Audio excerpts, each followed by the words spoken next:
आज के लेक्चर में अभी तक हमने जो कुछ भी पढ़ा 3 लेक्चर में, उन सभी का एक समावेश है। तो मैं ये कहूँगा, यदि आप आज का देख रहे हैं तो पहले के तीनों लेक्चर देखने के बाद इसे समझें। तो जब भी हम कभी सेंटर ऑफ मास की चर्चा करते हैं तो कंटिन्यूअस बॉडी का सेंटर ऑफ मास निकालने का एक एल्गोरिदम है, ठीक है। उस एल्गोरिदम को यदि हम फॉलो करते हैं तो किसी भी प्रकार के सिस्टम का सेंटर ऑफ मास आसानी से निकाल सकते हैं।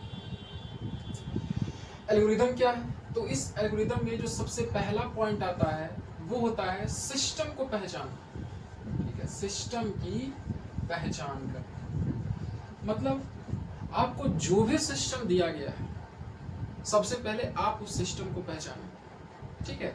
हमारा सिस्टम 1 डायमेंशन है या फिर 2 डायमेंशन है या फिर 3 डायमेंशन, ठीक है, मास डिस्ट्रीब्यूशन के आधार। अब ये स्टेप क्यों जरूरी है, ठीक है। हमने बोला कि सबसे पहले आपको सिस्टम की पहचान करनी पड़ेगी। सिस्टम 1 डायमेंशन है, 2 डायमेंशन है या फिर 3 डायमेंशन। तो पहचान करने इसलिए आवश्यक है कि यदि हम एक बार सिस्टम की पहचान कर लें तो सिस्टम की पहचान करने के बाद इस डीएम का सिलेक्शन काफी आसान हो जाता है, ठीक है। दूसरे नंबर पे आता है कि कोऑर्डिनेट का सिलेक्शन, और ये सबसे क्रिटिकल है, कोऑर्डिनेट का सिलेक्शन। ये जो होता है कोऑर्डिनेट, या तो हमारे कैलकुलेशन को बहुत इजी बना देगा और नहीं तो ये हमारे कैलकुलेशन को कम्बरसम भी कर सकता है, बहुत ज़्यादा हार्ड ही बना सकता है। तो हमारा जो दूसरा यहाँ पे देखिए चरण है, जो सेकेंड स्टेप है सेंटर ऑफ मास निकालते समय, कोऑर्डिनेट का सिलेक्शन। तो इसे बहुत ही सावधानी पूर्वक हम लोग चूज करते हैं, बहुत ही सावधानी पूर्वक सिलेक्ट करते हैं। तो देखिए सिलेक्शन का तरीका क्या होता है। तो पहला सिलेक्शन का तरीका है कि अपना सिस्टम को देखिए और सिस्टम को देखने के बाद पहचानिए कि क्या वह फुल्ली सिमेट्रिक है कि नहीं।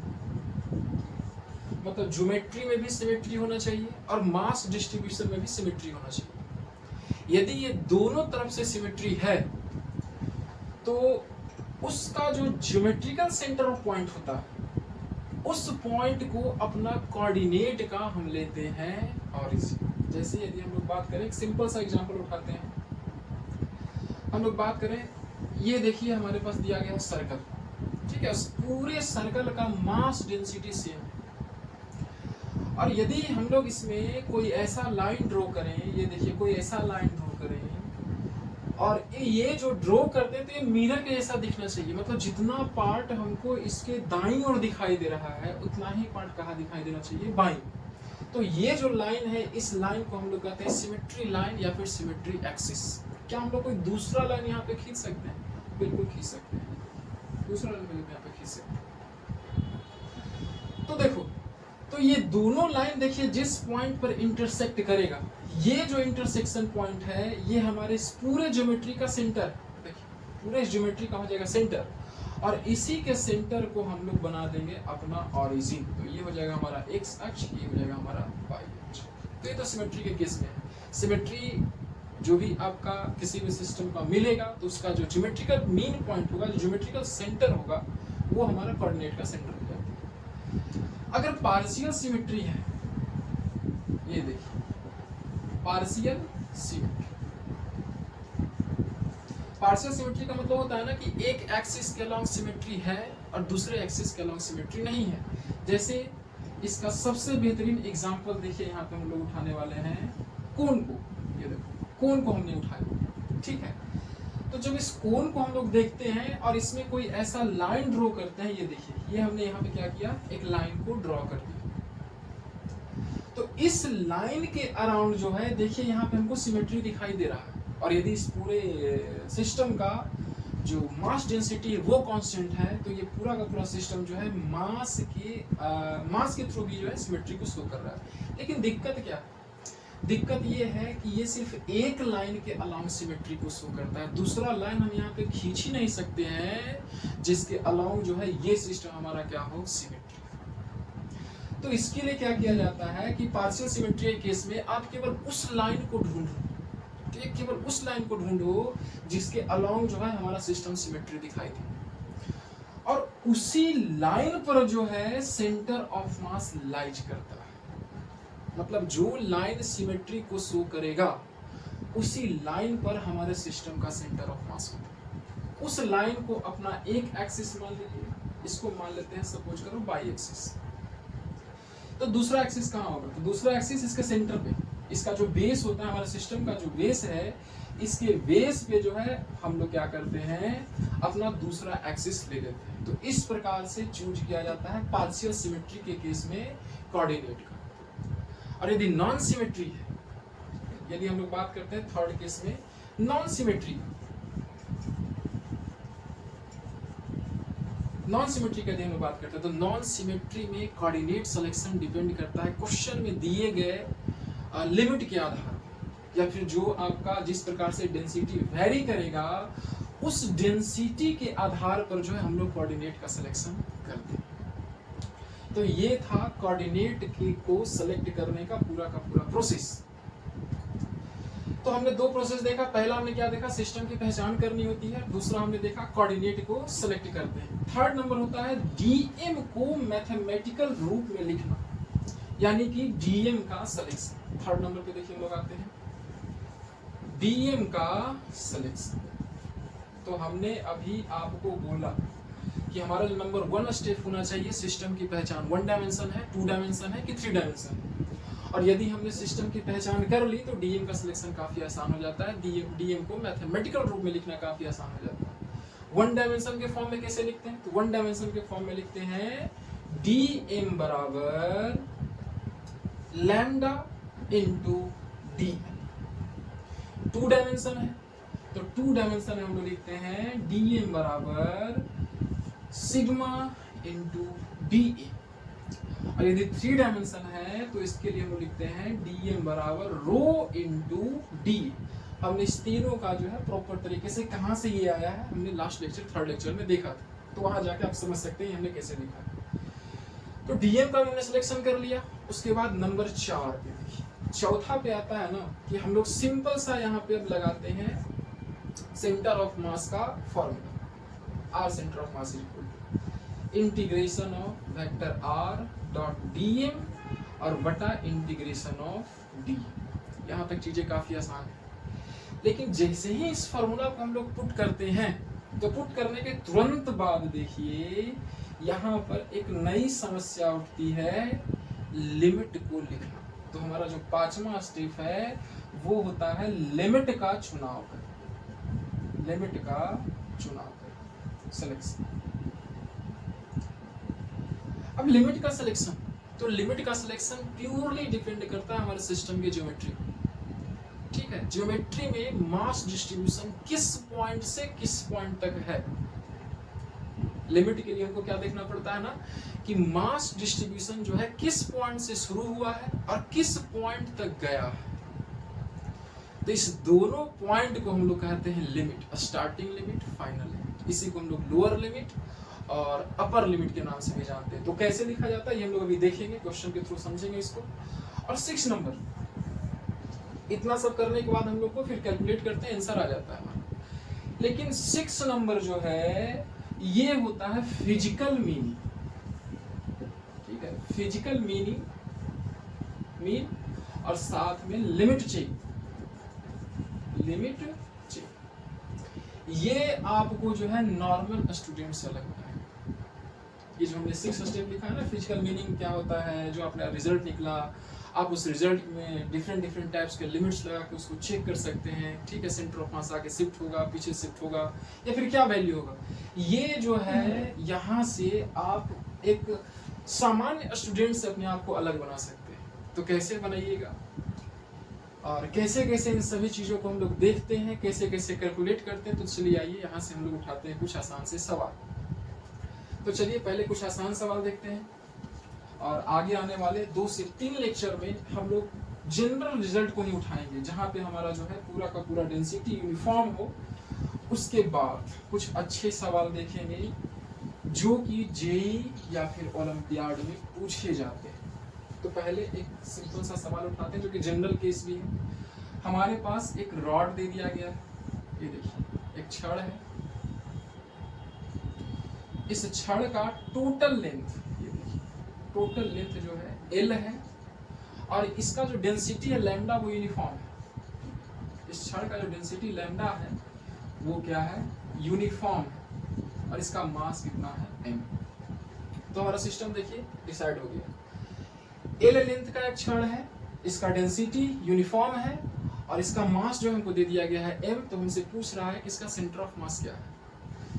तो सबसे पहले तो हमको यहाँ पे ज्यादा कैलकुलेट करने की जरूरत नहीं है। यदि आप सिमेट्री जानते हैं तो इसके मिडिल में हम लोग एक लाइन खींचेंगे कुछ इस प्रकार से, ठीक है, इस प्रकार से इसके लिए एक लाइन खींचेंगे, और जैसे ही हमने इस लाइन को खींचा तो हमको क्या दिखाई दे रहा है, हमको दिखाई दे रहा है कि रॉड का जितना पार्ट इस सिमेट्री लाइन के बाईं ओर है उतना ही पार्ट कहाँ पे है, दाईं ओर है।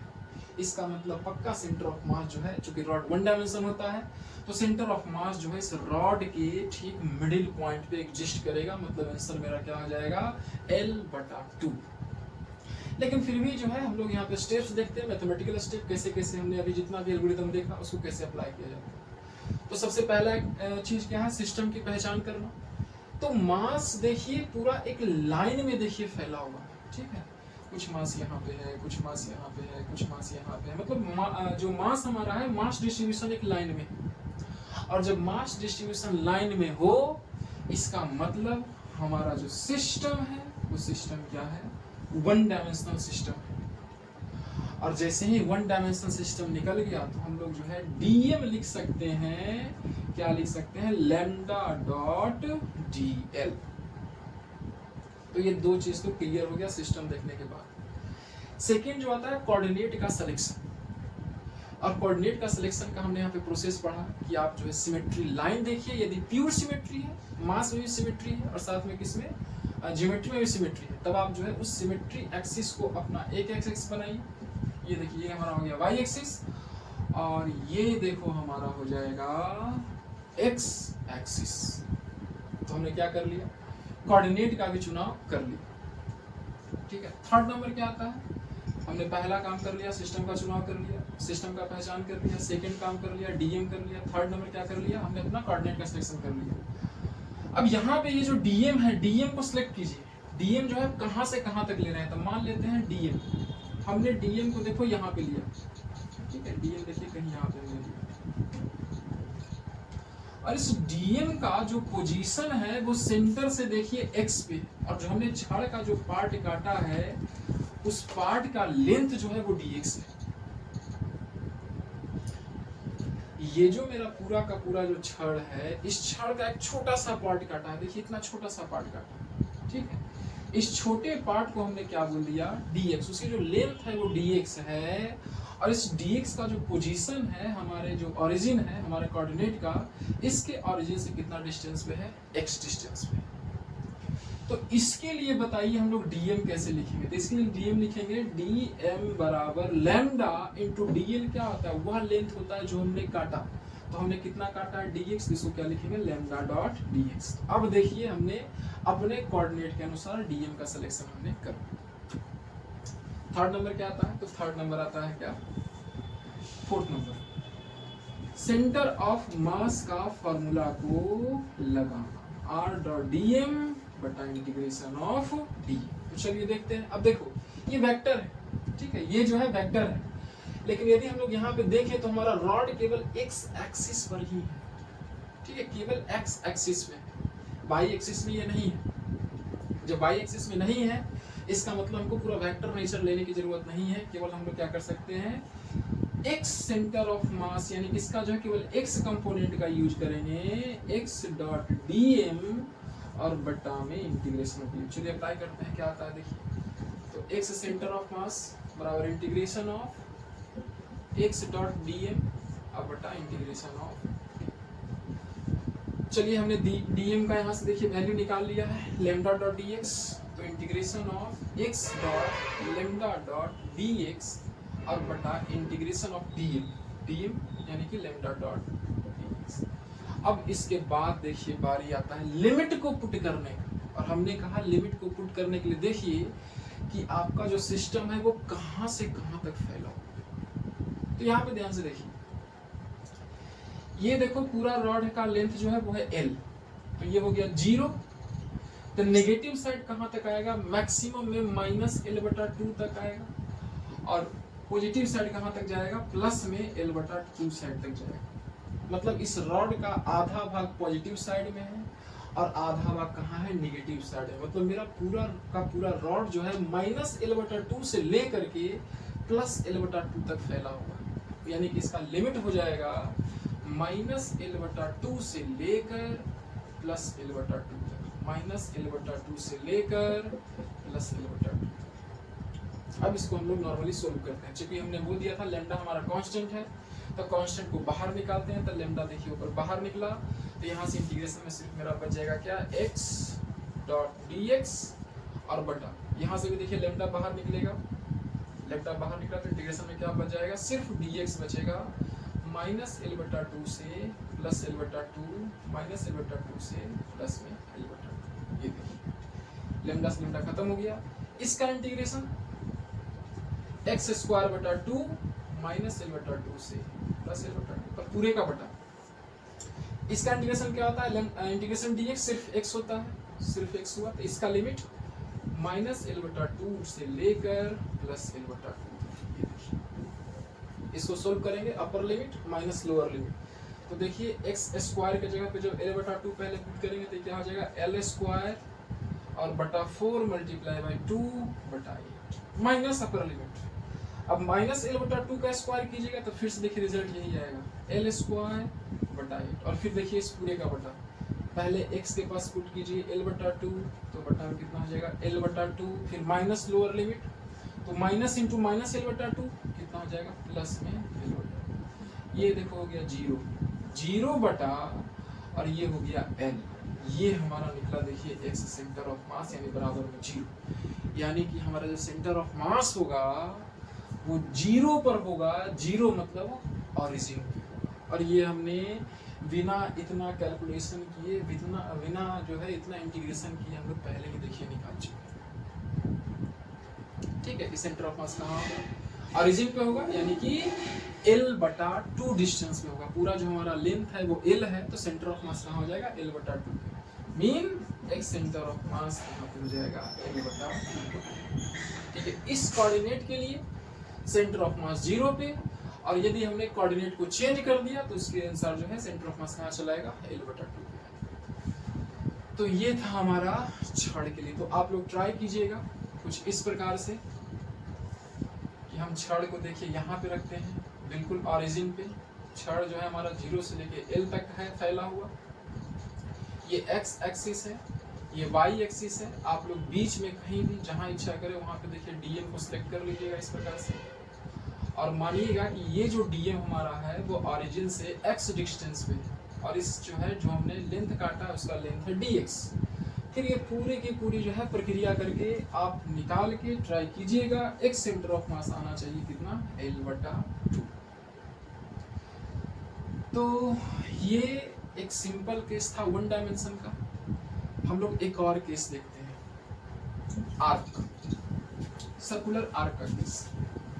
तो देखिए, तो सर्कुलर आर्क के बारे में क्या करना है, ये सिस्टम 1 डायमेंशन होगा कि 2 डायमेंशन होगा। तो देखिए हमारे पास जो है एक आर्क है, सर्कुलर आर्क है, और इसका सेंटर जो है कहीं यहाँ पे O पर, और इसके बीच का जो पूरा का पूरा एंगल है उस एंगल को हम लोग मान लेते हैं फाई, 2 फाई। ठीक है, इसके बीच के पूरे एंगल को हमने क्या मान लिया, 2 फाई। तो यदि यहाँ से देखिए हम लोग एक लाइन खींचे इस प्रकार से, तो ये लाइन जो है मिरर का काम कर रहा है। देखिए इस पूरे आर्क का जितना भाग देखिए बाईं ओर है उतना ही भाग कहाँ पे है, दाईं ओर है।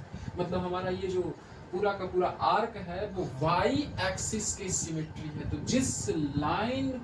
जो लाइन बताता है कि हमारा सिस्टम सिमेट्री है उसको हम लोग मानेंगे एक एक्सिस, और जो इस पूरे सिस्टम का जो बेस है इस बेस को हम लोग मानेंगे कौन सा एक्सिस, सेकेंड एक्सिस। अगर ये हमारा वाई है तो ये हमारा क्या हो गया, एक्स। तो हमने अपना कोऑर्डिनेट देखिए सिलेक्ट कर लिया और हमारा सिस्टम वन डायमेंशन है। क्यों वन डायमेंशन है? क्योंकि देखिए मास देखिए ए पॉइंट से ले करके देखो बी पॉइंट तक एक लाइन में डिस्ट्रीब्यूटेड है, और जब भी मास का डिस्ट्रीब्यूशन लाइन में होता है तब इस प्रकार के सिस्टम को हम लोग कहते हैं वन डायमेंशन सिस्टम। यानी कि इसके लिए जो डीएम लिखाएगा वो किस प्रकार से लिखाएगा? लेमडा डॉट डीएल के फॉर्म में लिखाएगा। मतलब हमको एक छोटा सा लेंथ काटना पड़ेगा। तो चलिए हम लोग एक छोटा सा लेंथ काटते हैं, और वो लेंथ है देखिए यहाँ से यहाँ तक एक छोटा सा लेंथ हमने काटा है। तो ये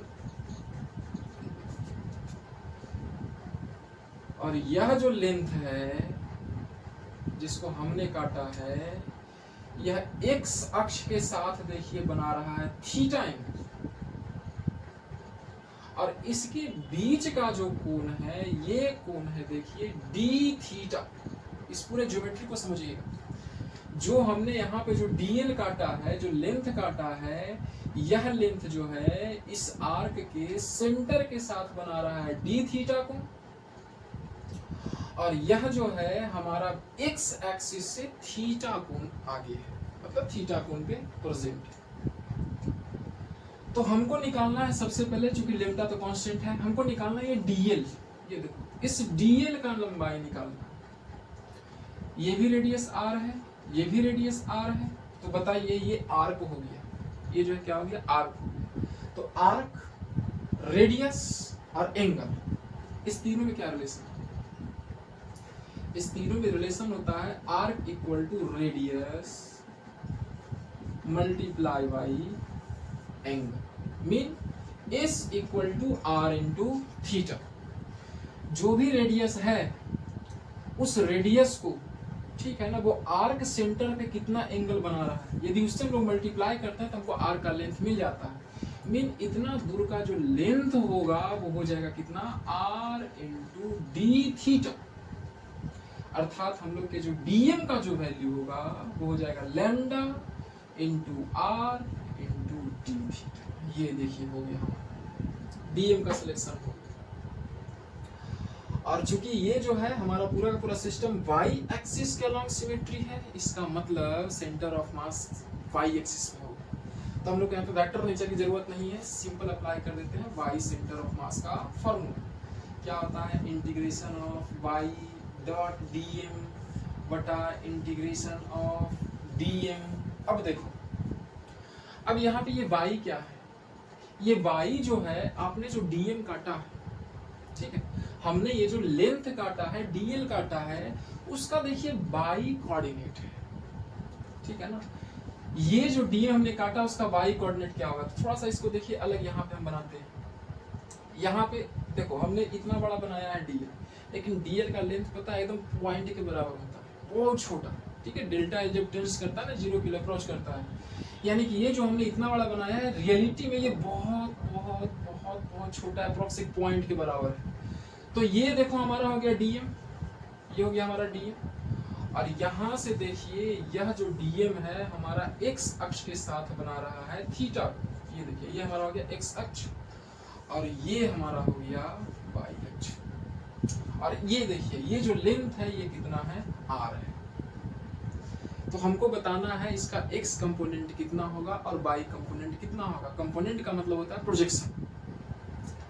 तो y अक्ष पे कितना ये जो है इसका देखिए प्रोजेक्शन होगा, तो यहाँ से लेके देखो यहाँ तक, ऑरिजिन से लेकर के इस पॉइंट का कोई नाम दे दें A, तो O से लेकर A तक जो है इस R का y एक्सिस पे पोजीशन होगा, यानी कि उसकी लेंथ देखिए इस लेंथ के इक्वल होना चाहिए। और इसी का तो वैल्यू हमको निकालना है, हमको नहीं पता। मान लेते इसका वैल्यू कितना है? y। हमको पता क्या क्या है? हमको पता है देखो ये एंगल पता है थीटा है, ये देखो रेडियस पता है r है, ये हमको हाइट चाहिए, y का वैल्यू चाहिए।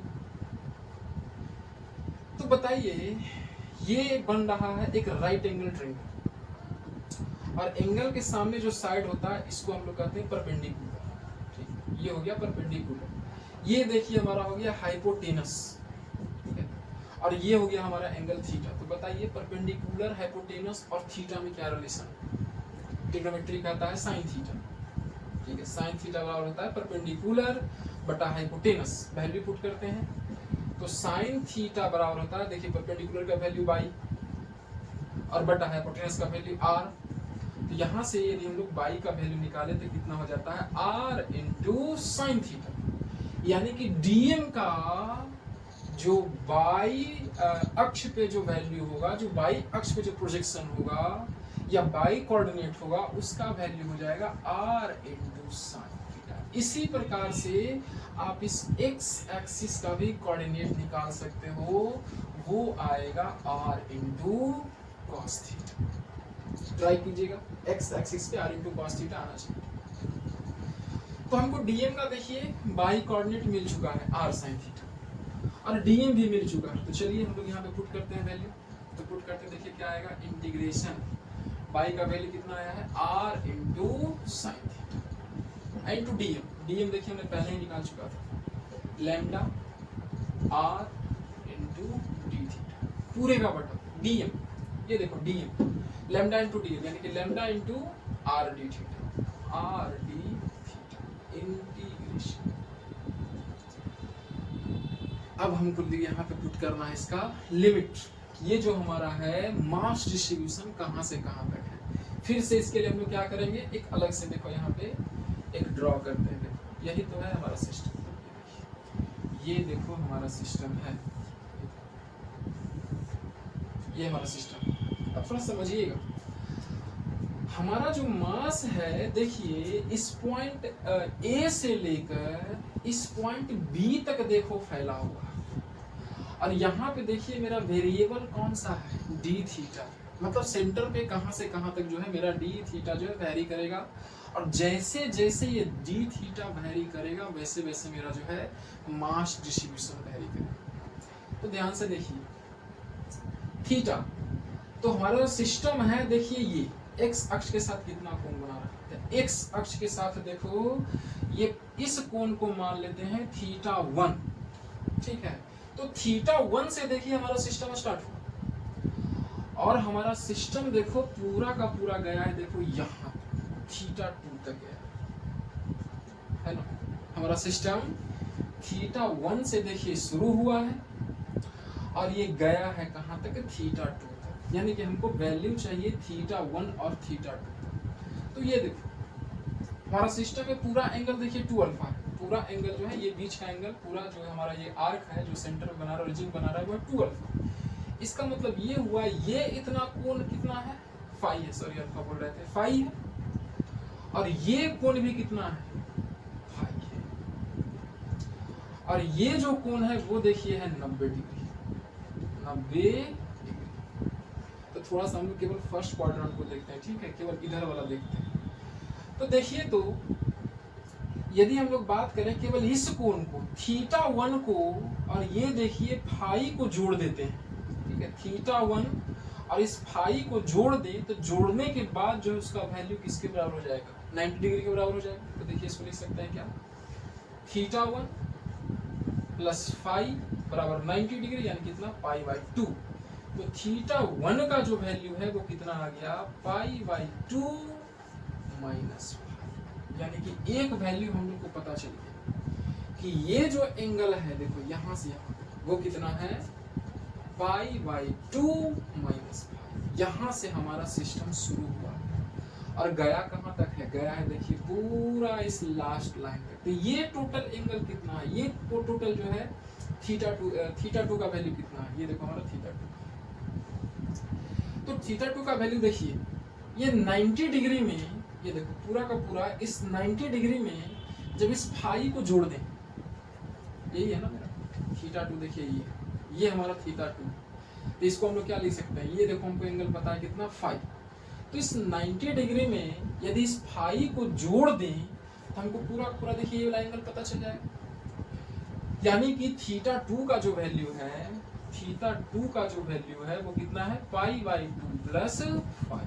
ये देखो तो हमें ये पता चल गया हमारा सिस्टम जो है पाई बाई 2 माइनस फाई से लेकर के पाई बाई 2 प्लस फाई तक क्या कर रहा है, वैरी कर रहा है। तो इसका जो लिमिट हो जाएगा वो हो जाएगा पाई बाई 2 माइनस फाई, यहाँ से सिस्टम शुरू हुआ इसलिए लोअर लिमिट, और कहाँ तक गया हुआ है, पाई बाई 2 माइनस फाई। इसी प्रकार यहाँ पे plus pi by 2 minus five से लेकर पाई बाई 2 प्लस फाइव।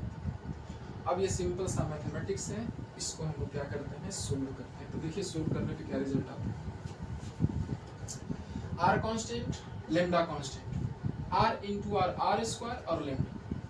तो लेमडा इंटू आर स्क्वायर, देखिए इंटीग्रेशन से आ गया बाहर, तो अंदर क्या बचेगा, यहाँ से बचेगा हमारे पास साइन थीटा इंटू बच जाएगा देखिए डी थीटा, और इस पूरे का बटा लेमडा देखो कांस्टेंट है, बाहर आएगा, लेमडा कांस्टेंट बाहर, आर भी कांस्टेंट, आर भी बाहर, तो इंटीग्रेशन में देखिए क्या बच जाएगा, सिर्फ डी थीटा। कहाँ से कहाँ तक, तो पाई बाई 2 माइनस फाइव से लेकर पाई बाई 2 प्लस फाइव, ये भी पाई बाई 2 माइनस फाइव से लेकर पाई बाई 2 प्लस फाइव। आगे देखिए इसको सोल्व करते हैं।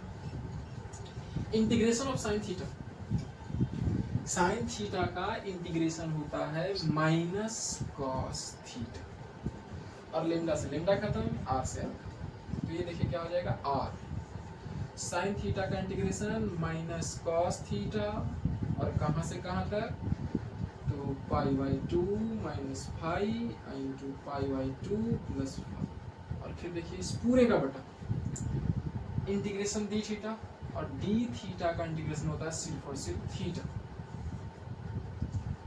पाई by 2 minus five pi by 2 plus, ये देखो। अब यहाँ पे हम लोग लिमिट पुट करते हैं, upper limit minus lower limit, तो पुट कीजिएगा तो क्या वैल्यू आएगा, R into minus cos into pi by 2 plus five, पहले upper limit pi by 2 plus five, और minus into minus cos lower limit pi by 2 minus, और इस पूरे का बटा देखिए हो जाएगा, थीटा की जगह पहले रखेंगे पाई by 2 plus five, pi by 2 plus five, और माइनस में पाई बाई 2 माइनस फाइव, यानी कि minus pi by 2 minus.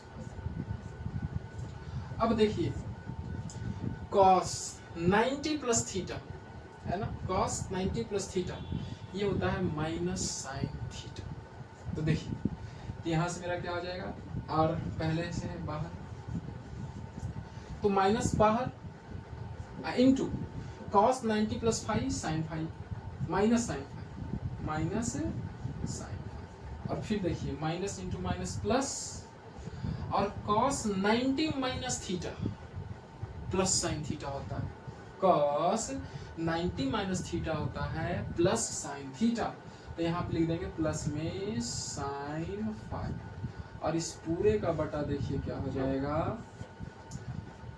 Pi by 2 plus five, ये देखो पाई बाई 2 प्लस से एक पाई बाई 2 माइनस कट गया, तो 5 माइनस माइनस प्लस 5 यानी कि 2 5 बटा हो गया कितना 2 5। यहाँ से देखिए हो जाएगा R minus minus plus sine 5 plus sine 5 यानी कि आर इंटू 2 इंटू साइन 5, और बटा में हो गया 2 5, 2 से 2 हो गया कैंसिल, तो यहाँ से मेरा निकल गया आर साइन 5 बटा 5, यानी कि हमारा वाई सेंटर ऑफ मास आ गया कितना, आर इंटू साइन 5 और बटा, ये देखिए होता है आर्क का centre of mass, R sine 5 बटा 5।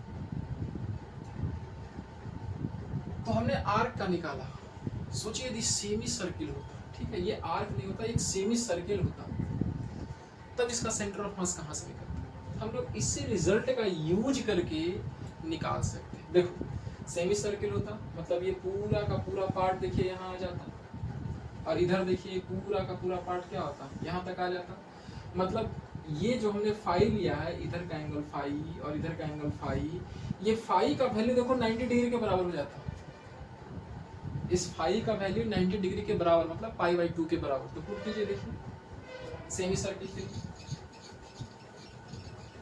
सेमी सर्किल के लिए देखो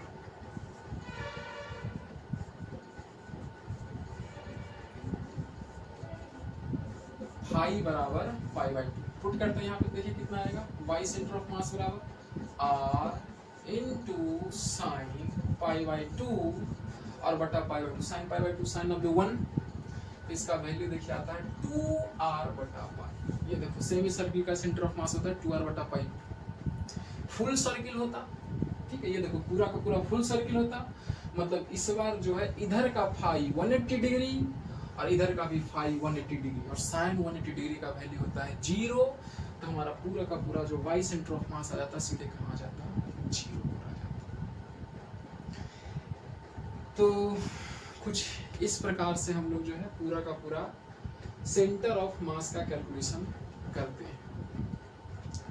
तो आज की क्लास एक जो हमारा जनरल रिजल्ट है आर्क का और रॉड का उस पर आधारित था। तो नेक्स्ट हम लोग मिलते हैं 2D के कुछ जनरल रिजल्ट के साथ।